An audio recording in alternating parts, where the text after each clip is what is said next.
बिस्मिल्लाहिर्रहमानिर्रहीम। अस्सलामुअलैकुम। प्यारे बच्चों, क्या हाल हैं? ठीक ठाक हैं? खुश हैं? अल्लाह ताला आप सब लोगों को अपने हिफ्ज़ व अमान में रखे, आमीन। बेटा, आज का हमारा लेक्चर नंबर जो है वो 6 है और आज का हमारा जो टॉपिक है वो tension and acceleration in the string, कि रस्सी के अंदर जो है जो टेंशन पैदा होती है और जो एक्सेलरेशन पैदा होती है उसको हम कैसे फाइंड करेंगे। ये एक रस्सी है, इसमें टेंशन पैदा हो रही है, तो ये रस्सी में टेंशन है, तो यही टेंशन हम फाइंड करेंगे। और ये बॉडी नीचे आता है, ये ऊपर जाता है, ये बॉडी भारी है, ये बॉडी थोड़ा हल्का बॉडी है, तो भारी बॉडी नीचे आएगा, हल्का बॉडी ऊपर जाएगा, तो इसमें जो एक्सेलरेशन पैदा होगा वो मालूम करना है। तो ये हमारा आज का टॉपिक है कि टेंशन जो यहाँ पैदा हो रही है और एक्सेलरेशन जो इस बॉडी का है और रस्सी के अंदर, तो वो दोनों चीज़ें हमने जो है वो बेटा फाइंड आउट करनी है। तो इससे पहले कि हम ये अपना टॉपिक यहाँ से शुरू करें, तो एक सिंपल सा क्वेश्चन होता है कि tension, what is meant by tension in the string, कि रस्सी के अंदर टेंशन का मतलब क्या है। बेटा बहुत ही सिंपल है। ये हमारे पास एक सपोर्ट है, ऊपर कोई हुक लगा हुआ है, उसके साथ हमने रस्सी को बांधा हुआ है। तो जब एक रस्सी ऊपर फर्ज कर ले, छत के साथ हुक है और उसके साथ रस्सी को बांधा हुआ है, तो जब हम रस्सी के साथ, अगर रस्सी वैसे ठहरी हुई है तो वो नॉर्मल अंदाज में ठहरी हुई होगी, लेकिन अगर मैं उस रस्सी को पकड़कर और लटक जाऊं, तो जब मैं रस्सी को पकड़कर अपने पाँव ज़मीन से उठा लूँगा और रस्सी को मजबूती से पकड़ लूँगा, तो रस्सी क्या फिर भी वैसे रहेगी जैसे शुरू में थी जब मैं लटका हुआ नहीं था। तो उस वक्त तो रस्सी बिल्कुल नॉर्मल थी, लेकिन जब मैं लटक गया तो रस्सी के अंदर तनाव पैदा हो गया, रस्सी जो है वो तन गई, तन जाना, रस्सी का तन जाना। तो ये जो तन जाना है, इसी को इंग्लिश में टेंशन बोलते हैं, कि रस्सी के अंदर जो है वो टेंशन आ चुकी है। तो वो यहाँ पर आप देखें कि ये रस्सी है और ये बॉडी है, तो ये बॉडी जब तक नहीं होगा तो उस वक्त इस रस्सी के अंदर कोई टेंशन वगैरह नहीं होगी। लेकिन जैसे ही हम इस बॉडी को, जो कि ये बॉब है, आयरन का बॉब है, गोला है, लोहे का गोला है, तो जब हम इसको लटकाएंगे तो साफ ज़ाहिर है रस्सी जो है वो तन जाएगी। तो ये वही जो रस्सी का तन जाना है, इसको बोलते हैं टेंशन इन द स्ट्रिंग। और ये बात याद रख लो कि रस्सी में जो टेंशन होती है ना, वो बॉडी के वेट के बराबर होती है।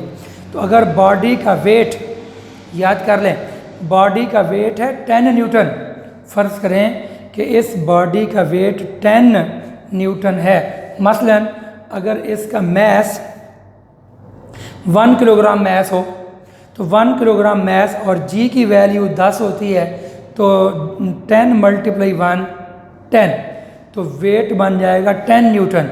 तो अगर इस बॉडी का वेट 10 न्यूटन हो, तो गोया के ज़मीन, अर्थ, इस बॉडी को 10 न्यूटन से नीचे खींचेगी।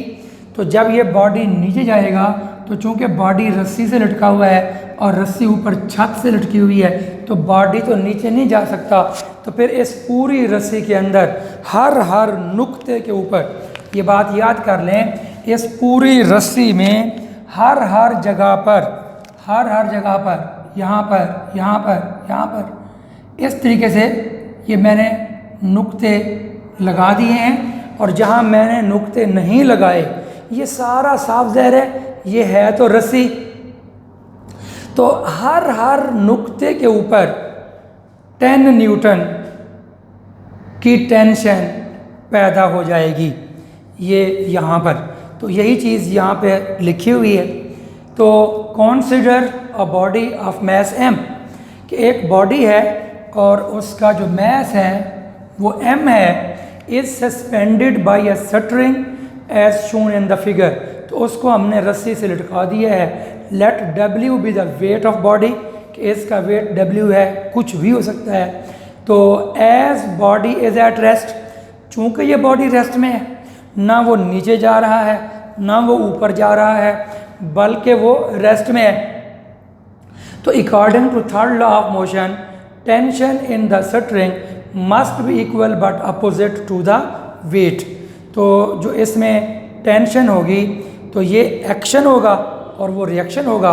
तो न्यूटन थर्ड लॉ के मुताबिक एक्शन और रिएक्शन जो है वो दोनों बराबर होते हैं बट अपोजिट होते हैं। तो यही उसका जो है अपना टेंशन की वैल्यू होगी, वेट के बराबर होगी मगर अपोजिट होगी। तो ये बड़ा 2 नंबर का क्वेश्चन पेपरों में ना अक्सर और बेशतर ये आया होता है कि what is meant by tension in the string. और आपकी बुक में जो है पैराग्राफ इससे ज़्यादा बड़ा दिया हुआ है, तो मैंने उस पैराग्राफ को थोड़ा कांट छांट करके ये लिख दिया है। तो जिस बच्चे का दिल यहाँ पे मुतमैन नहीं होता, ठीक है, कुछ बच्चे होते हैं किताबी कीड़े, वो कहते हैं नहीं नहीं हमने हूबहू बुक वाला ही करना है, ठीक है। तो अगर किसी का दिल कर रहा हो बुक वाला याद करने का तो वो भी याद कर सकता है। ये मैंने थोड़ा सिंपलीफाई करवा के मैंने लिखवा दिया है। ये भी ठीक है, 2 नंबरों की फिगर भी बनाएंगे, ये भी लिखेंगे, तो उम्मीद है आपको 2 नंबर पूरे ही मिलेंगे। और अगर किसी का दिल मुतमैन नहीं होता तो वो बुक वाली चीज़ तो है ही है। तो ये अब ये टेंशन इन द स्ट्रिंग वाली बात आ गई। इसमें एक लफ्ज़ मौजूद है कि as body is at rest. तो चूंकि बॉडी रेस्ट में है ना, तो तब ये आपस में बराबर हैं। लेकिन फ़र्ज़ कर लें कि अगर 1 मिनट के लिए कि ये बॉडी नीचे आ रहा होता, ठीक है, ये बॉडी नीचे आ रहा होता, जैसा कि यहाँ पर आप देखें वो तो ऊपर सपोर्ट से बंधा हुआ है, नीचे चलो जा नहीं सकता, लेकिन ये तो नीचे जा सकता है क्योंकि ये दोनों बॉडी लटकाए गए हैं। 2 बॉडीज़ हैं, बॉडी ए और बॉडी बी। इसका मैस m1 है, इसका मैस m2 है। तो ये नज़र भी आ रहा है कि ये वाला बॉडी थोड़ा बड़ा है, मैसिव है, तो इसका मैस ज़्यादा होगा, इसका मैस कम होगा। और ये दोनों रस्सी के साथ लटकाए गए हैं और ये रस्सी जो है इनएक्सटेंसिबल स्ट्रिंग है। ये लफ्ज़ मैंने यहाँ लिखा हुआ है,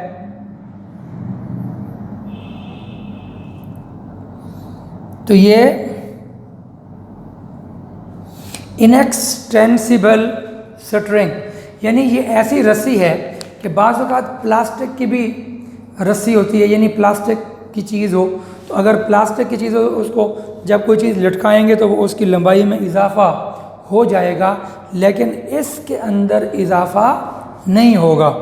इनएक्सटेंसिबल कि जिसमें इनके लटकाने से पहले जैसे वो रस्सी थी तो लटकाने के बाद भी उसमें इजाफा ना हो, तो उसका मतलब होता है इनएक्सटेंसिबल स्ट्रिंग।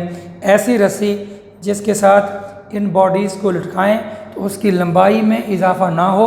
हाँ, टेंशन तो पैदा होगी लेकिन लंबाई में इजाफा नहीं होगा। अच्छा बेटा, अब हम आते हैं कि देखें ये जो पुल्ली है तो वहाँ पर तो पुल्ली नहीं थी, तो ये पुल्ली है और ये पुल्ली फ्रिक्शनलेस है।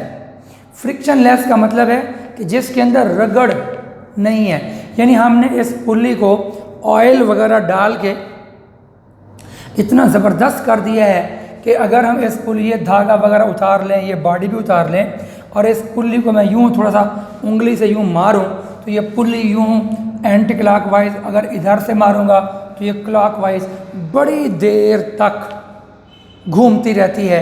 तो क्यों? क्योंकि ये फ्रिक्शनलेस है, इसमें रगड़ वगैरह नहीं है।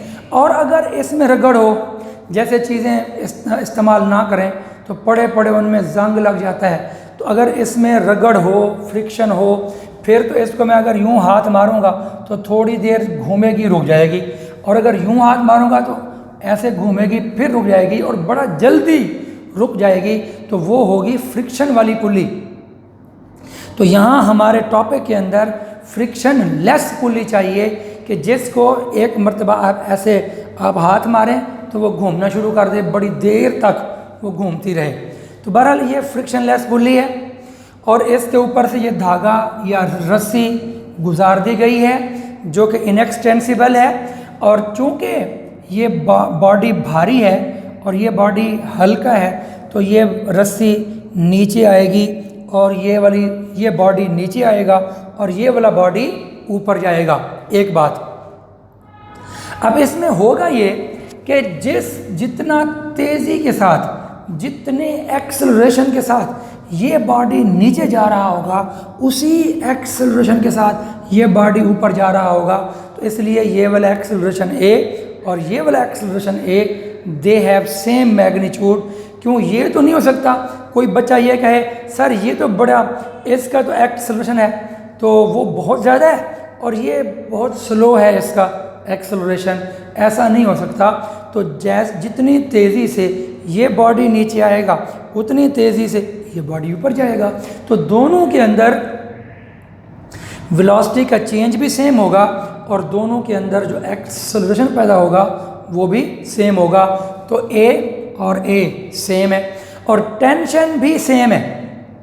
वजह है फ्रिक्शनलेस पुली। ये अक्सर क्वेश्चन बाज़ औक़ात आ जाता है कि why the tension in the string is same, कि स्ट्रिंग के अंदर जो टेंशन है वो सेम क्यों है। तो इसका जवाब होगा because the pulley is frictionless, कि क्योंकि पुली फ्रिक्शनलेस है इस वजह से टेंशन जो है वो सेम रहती है। अच्छा, इन बातों के बाद अब मैं ये बात कर रहा हूँ कि अगर ये बॉडी अपनी जगह पर रुका हुआ है तो फिर तो वेट और टेंशन बराबर है। लेकिन अब यहाँ तो बॉडी रुका हुआ नहीं है, यहाँ पर तो ये बॉडी नीचे जा रहा है और ये बॉडी ऊपर जा रहा है। तो इस सूरत में क्या ये टेंशन और क्या ये वेट, क्या ये बराबर होंगे? ये सवाल है, ये सोचने वाला सवाल है कि भाई यहाँ पर तो टेंशन और वेट बराबर थे, क्या यहाँ भी ये टेंशन और ये वेट का फार्मूला mg था, इसको हम m1g बोलेंगे, इसको m2g बोलेंगे। तो सिंपल इसका आंसर ये है कि भाई ये m1g और ये tension they are not equal, ये इक्वल नहीं है। क्यों? ये इक्वल तब होते अगर ये बॉडी भी रेस्ट में होता। अगर ये बॉडी रेस्ट में होता, नीचे ना जाता, तो फिर m1g और टेंशन t बिल्कुल उसी तरह इक्वल हो जाते। लेकिन अब क्योंकि ये बॉडी नीचे जा रहा है तो इसका मतलब ये है कि ये m1g जो है फोर्स, क्योंकि ये वेट भी फोर्स है, टेंशन भी फोर्स है, तो ये दो फोर्सेस हैं। तो दो फोर्सेस में एक फोर्स नीचे लग रही है, एक फोर्स ऊपर लग रही है। एक फोर्स को हम वेट बोलते हैं, एक फोर्स को हम टेंशन बोलते हैं। तो साफ ज़रा ये वाली फोर्स नीचे जीत रही है, इसका मतलब है m1g is greater than tension. ये सिंपल सी बात है। तो इसके लिए कोई आइंस्टाइन का अकल नहीं चाहिए कि भाई ये क्या टेंशन और m1g बराबर हैं? नहीं। क्यों नहीं? बॉडी नीचे जा रहा है। अच्छा, फिर बराबर नहीं है तो इनमें बड़ा कौन छोटा कौन? तो भाई जो चीज़ नीचे जा रही है तो ये ज़्यादा ताकतवर है तो ये नीचे जा रही है ना, तो इस वजह से m1g is greater than tension. अब यहाँ पे आ जाएं, क्या ये टेंशन और ये m2g क्या ये बराबर हैं? नहीं। क्यों बराबर नहीं है? क्योंकि बॉडी रेस्ट में नहीं है, बॉडी ऊपर जा रहा है। तो अब ये बताना है कि टेंशन में और m2g में कौन सी चीज़ ग्रेटर है, कौन सी चीज़ बड़ी है। तो मेरे ख्याल में पता चल गया होगा कि इसमें जो टेंशन है वो बड़ी है। तो बॉडी ऊपर जा रहा है, टेंशन ज़्यादा है और m2g कम है, और यहाँ पर बॉडी नीचे जा रहा है। तो भाई जो चीज़ ज़्यादा ताकतवर हो वो अपनी बात मनवा लेती है। तो ये बॉडी का नीचे जाना इस बात की निशानी है कि m1g is greater than tension, और इस बॉडी का ऊपर जाना इस बात की निशानी है कि tension t is greater than m2g। तो उम्मीद है ये सारी बातें आपको समझ आ गई होंगी। अब हम आ जाते हैं अपनी थ्योरी की तरफ। ये सारा कुछ मैंने तकरीबन आप लोगों को समझा दिया हुआ है। तो भाई consider two bodies A and B, ये दो बॉडीज़ हैं ए और B of mass m1 and m2 such that m1 greater than m2, m1 greater than m2। तो ये m1 बड़ा नज़र आ रहा है, m2 छोटा मैंने बना दिया है। ये लाजमी शर्त है। ये छोटा हो, ये बड़ा होगा तो ये छोटा होगा, तो तभी ये नीचे जाएगा। तो उसके बाद ये the two bodies are attach to the opposite ends of an inextensible string. तो एक बॉडी देखो बड़ा, ये रस्सी है ना, तो इस रस्सी के दो सिरे होंगे, तो दो सिरे, एक सिरा ये, एक सिरा ये, एक के साथ एक बॉडी बाद में दूसरे के साथ दूसरा बॉडी को अटैच कर दिया। The string passes over a frictionless pulley. ये जो स्ट्रिंग है ये फ्रिक्शनलेस पुली के ऊपर से गुजर रही है, ड्यू टू विच टेंशन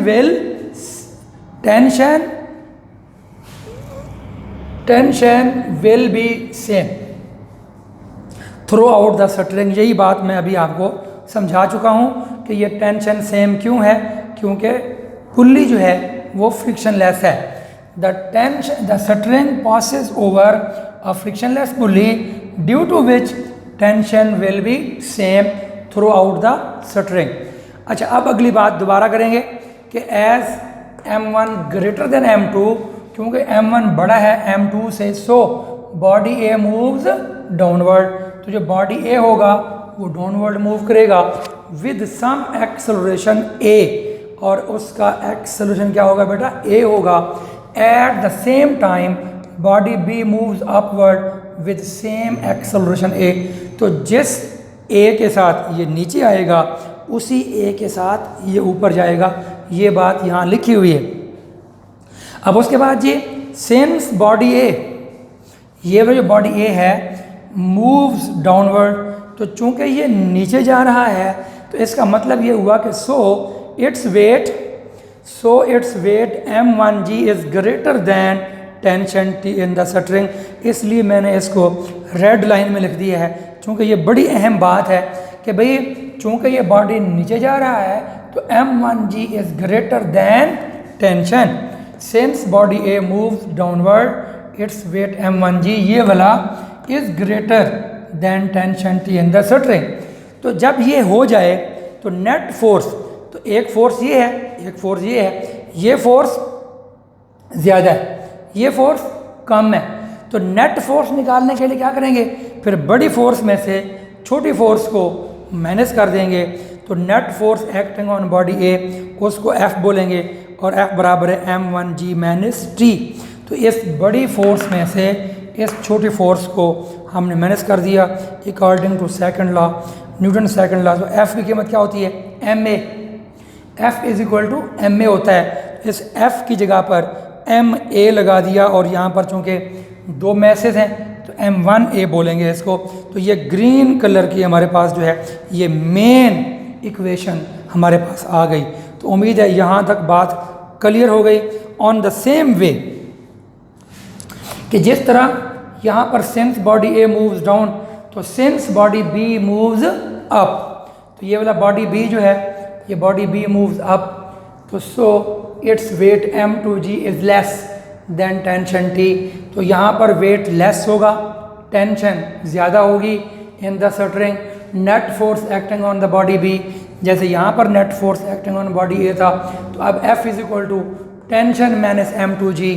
तो यहाँ पर देखें m1g माइनस टेंशन था, यहाँ टेंशन कम थी, वहाँ पर टेंशन ज़्यादा है। तो according to second law F is equal to ma होता है, इसकी जगह पर ma लगाएंगे, तो यहाँ पर m के बदले में m2 इस्तेमाल करेंगे। ये इक्वेशन नंबर 2 बन जाएगी।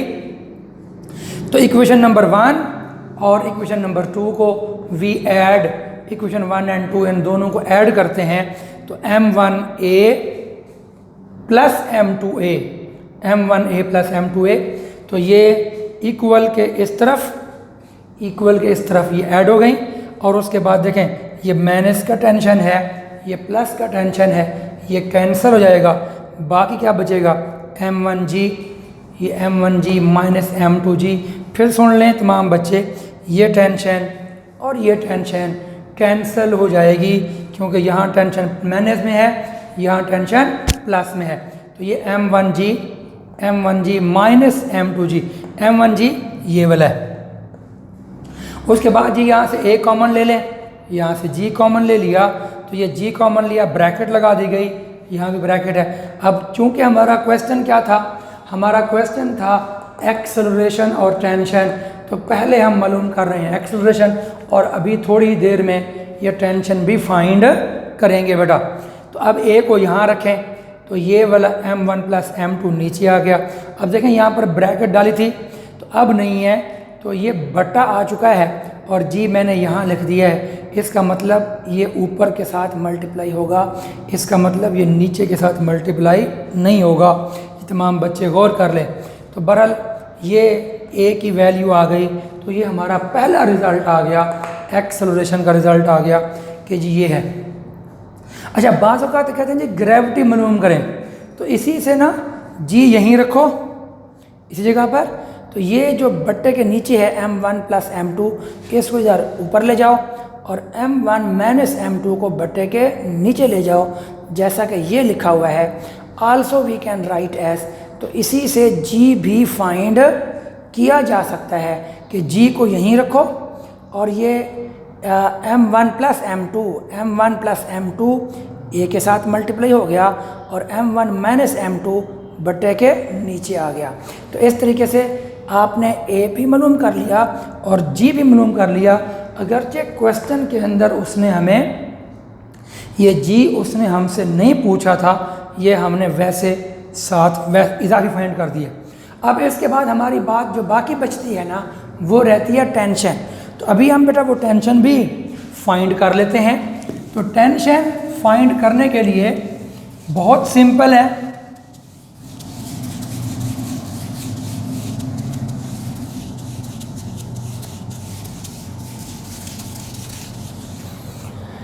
तो भाई ये जो ग्रीन कलर की दो इक्वेशंस हैं, तो अब हम यूं करेंगे कि इन दोनों इक्वेशंस को, ये बात याद रख लें कि पहले हमने इनको प्लस किया था, तो अब हम इनको जो है डिवाइड करेंगे।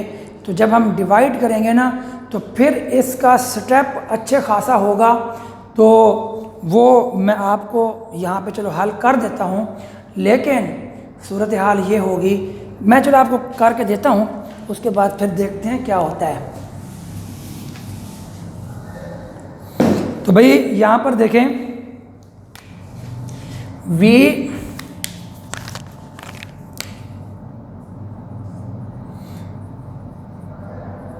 we divide equation 1 by equation 2।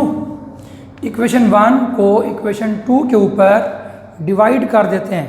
तो इक्वेशन 1 हम ऊपर लिख लेते हैं बच्चों, और नीचे इक्वेशन 2 लिख लेंगे, और इक्वेशन 1 ऊपर लिख ली ये, और वो नीचे लिख दी ऐसे। ये हो गया, इक्वेशन 1 ऊपर आ चुकी है, इक्वेशन 2 नीचे आ चुकी है। अब जो है वो A से ये A कैंसिल हो गया, और उसके बाद इसको यहाँ मल्टीप्लाई कर दें, इसको वहाँ मल्टीप्लाई कर दें, तो इस तरीके से ये बन जाएगा M1 इंटू T M2G, और यहाँ पे M2 M1G माइनस T। फिर देखें, ये A से A कैंसिल, M1 ये आ गया, और ये T माइनस M2G यहाँ लिख दिया, और ये M2 इधर, और ब्रैकेट डाल के मल्टीप्लाई कर दिया। अब आप इसको बेटा जी अंदर मल्टीप्लाई कर दें। तो जब यहाँ पे मल्टीप्लाई करेंगे, तो ये हमारे पास बन जाएगा M1T माइनस M1 M2G। ये यहाँ मल्टीप्लाई हो गया, यहाँ पर भी मल्टीप्लाई करेंगे, तो M1 M2G माइनस M2T, तो ये हो गया। अब आप यूँ करेंगे, चूँकि हमें चाहिए टेंशन, तो फिर टेंशन ये तो यहाँ पे रहने दें, M1T, और ये वाला जो है प्लस कर दें इधर, ये इस टी वाली जो है ना टर्म वो इधर ले आएंगे और इसको उधर ले जाएंगे, तो m1 m2g प्लस ये वाला m1 m2g वहाँ चला गया। तो ये चीज़ हम इधर ले आए और ये चीज़ इधर ले गए।